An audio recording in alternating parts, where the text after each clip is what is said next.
गडचिरोली चिमूर लोकसभा क्षेत्राचे काँग्रेस इंडिया महाविकास आघाडीचे अधिकृत उमेदवार डॉक्टर नामदेव किरसान यांचा उमेदवारी अर्ज राज्याचे विरोधी पक्षनेते विजयभाऊ वडेट्टीवार यांच्या प्रमुख उपस्थितीत हजारोच्या संख्येने काँग्रेस आणि इंडिया आघाडीतील पदाधिकारी, कार्यकर्ते, शेतकरी, महिला, युवक आणि नागरिकांच्या साक्षीने भरण्यात आले।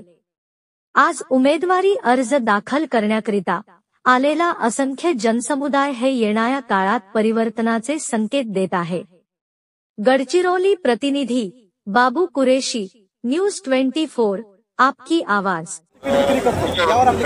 त्यांनी 2 वेळा लोकसभा दिली, त्यांना एकदा विधानसभा दिली। त्यांनी किती पैसे पक्षाला दिले हे त्यांनी जाहीर करावं आणि कोणाला दिले हे सांगावं। खरं तर दुर्दैव आहे की उमेदवारी ही पक्ष देत असताना मेरिटवर निर्णय घेतो आणि त्यांनाही तो निर्णय सुद्धा मेरिटवर झालेला आहे।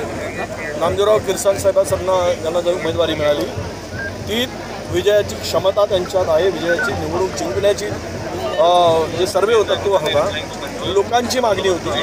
अशा स्थितीत नामदेवराव हुसेंडींनी जो आरोप केला आहे, आता जाण्यासाठी म्हणजे नाचता येईना अंगणवाकडे काहीतरी कारण सांगावं लागतं।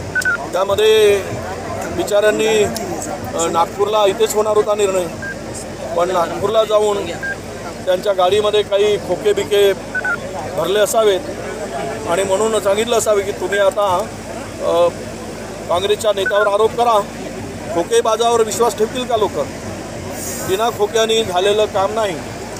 आणि महाराष्ट्रामध्ये जे खोके घेऊन गेले होते ते बोके जसे माजले आणि त्यांचं अधपतन या निवडणुकीमध्ये होत आहे, तसंच अधिपतन पुढच्या भविष्यामध्ये राजकीय, मला वाटतं की राजकीय मृत्यूला नामदेवराव कवटाळलेत। कारण तिकडे एवढी स्पर्धा आहे तर यांचा स्थान कुठे आहे?